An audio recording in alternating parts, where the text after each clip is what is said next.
Hello dear students. Last class में हमने देखा था कि न्यूटन्स लॉज ऑफ मोशन में कुछ इस टाइप के क्वेश्चन को हम कैसे शॉर्ट तरीके से सॉल्व करते हैं। अगर आपको याद होगा तो मैंने आपको सीधे बताया था कि सिस्टम का कॉन्सेप्ट हम यूज़ करेंगे जिससे हमारे सारे अननोन फोर्सेस जो इस समय तक अननोन नहीं होंगे वो हमारे लिए इंटरनल फोर्स बन जाएंगे और नेट इंटरनल फोर्स क्या हो जाता है, ज़ीरो।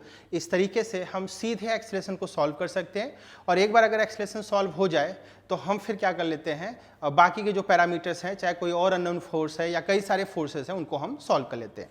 तो जैसा हमने पीछे बात कर रखी थी उसी क्रम में, उसी सीरीज में हम आगे बढ़ते हैं और देखते हैं ये वाला क्वेश्चन। आज के दिन मैं आपको ये वाला क्वेश्चन बताऊंगा, उसके बाद मैं आपको थोड़ा सा इंक्लिनेशन वाले क्वेश्चन बताऊंगा, क्योंकि हर केस में हमको जो फोर्स है उसके अलोंग हमको बात करनी पड़ती है। तो हमको क्या करना पड़ता है, हमको एक्सेलरेशन के डायरेक्शन में फोर्सेस की बात करनी होती है। तो इंक्लिनेशन के कंडीशन में कई बार वो फोर्सेस देखना उतना आसान नहीं रह जाता, तो उसका भी मैं कुछ एग्जांपल आपको यहाँ पे करके दिखाऊंगा। तो चलिए देखते हैं उसी क्रम में आगे ये वाला एक क्वेश्चन। इस क्वेश्चन में अगर आप देखें तो यहाँ पे हॉरिजॉन्टल सरफेस है, यहाँ पे दो ब्लॉक हैं ऑफ मास M1 M2।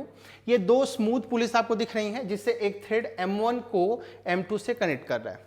आपको यहाँ पे दिया हुआ है कि M2 जो ब्लॉक है उस पर F फोर्स, ये फोर्स गिवन है, F फोर्स आपको एक्ट करता हुआ दिख रहा है। और फिर बोला गया कि आप इन दोनों ही ब्लॉक का एक्सेलरेशन बताओ और ये जो थ्रेड आपको दिख रहा है इस थ्रेड में कितना टेंशन होगा वो टेंशन बताओ। ठीक है, तो जैसा हमने देखा था कि जो ट्रेडिशनल मेथड है उसका यूज करके हम बड़े आराम से क्वेश्चन कर सकते हैं, तो वो मैं नहीं बता रहा हूं, मैं वो मेथड 1 लिख दे रहा हूं, ये ट्रेडिशनल मेथड है। मैं शॉर्ट मेथड जो मेथड 2 हमने पढ़ा था उसको देख लेते हैं यहाँ पे। तो ये तो हम कर लेंगे, मेथड 2 में लिख लेता हूं। मेथड 2 का कंडीशन क्या था, मेथड 2 में हम ये देख लेते हैं कि भाई हमको एक्सेलरेशन सीधे सॉल्व करना होगा। तो न्यूटन्स लॉज ऑफ मोशन ये कहता है कि जो एक्सेलरेशन होगा वो नेट फोर्स अपॉन मास के बराबर होगा। जैसा हम जानते हैं कि जो नेट फोर्स होता है उसी डायरेक्शन में एक्सेलरेशन होता है, यानी एक्सेलरेशन के डायरेक्शन में हम नेट फोर्स देखते हैं, ये हमने देख लिया था। और अगर ऐसा है तो हम एक सिस्टम लेंगे, उस सिस्टम में हमको नेट फोर्स मालूम होगा, जो नहीं मालूम होगा वो सिस्टम के भीतर आने से इंटरनल फोर्स बन जाएगा और वो बड़े आराम से नेग्लेक्ट हो जाएगा।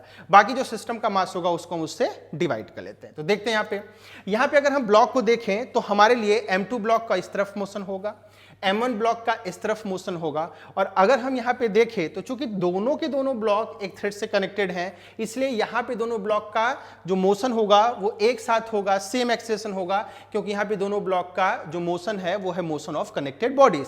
और अगर ऐसा हुआ तो M2 ब्लॉक इस फोर्स के कारण आगे जाएगा विद एक्सेलरेशन ए हमने मान लिया वो एक्सेलरेशन है जो हमको सॉल्व करना है। ऐसे जो M1 है उसका एक्सेलरेशन आगे की तरफ होगा और सेम एक्सेलरेशन होगा क्योंकि M2 और M1 ब्लॉक कनेक्टेड बॉडीज हैं।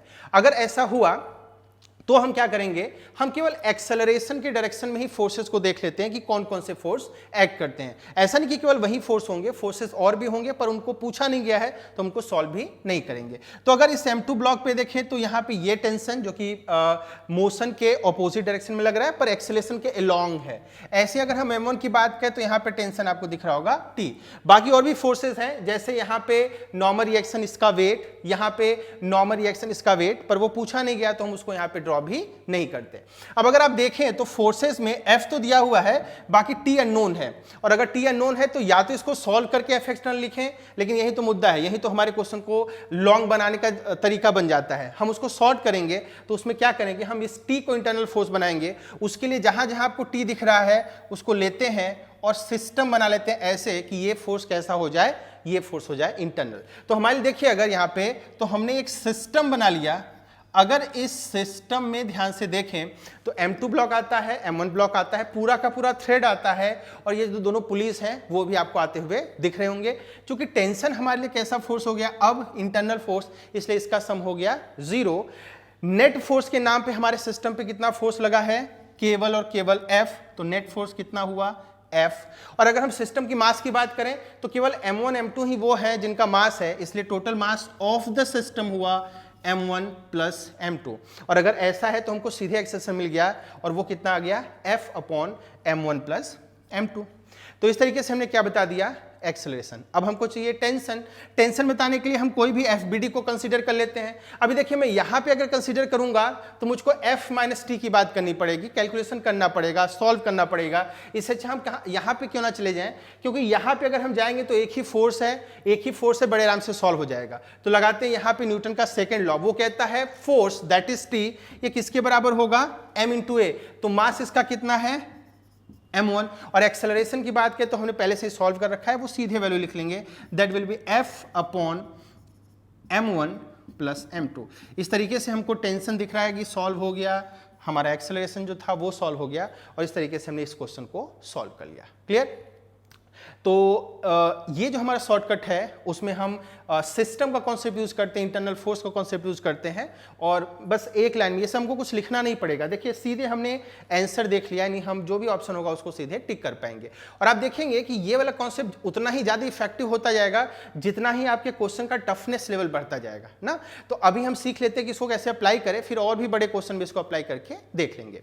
अब मैं आपको जो नेक्स्ट क्वेश्चन बताऊंगा, उस क्वेश्चन को बताने से पहले मैं आपको बता दूं, इस बात का ध्यान दीजिएगा कि ये जो फॉर्मूला है that is A is equal to net force upon mass, इसमें ये जो फोर्स होता है, ये फोर्स वही वाला हम लेते हैं जो एक्सेलरेशन के डायरेक्शन में होता है, क्योंकि हमने उसका उल्टा करके कॉन्सेप्ट सीख रखा है।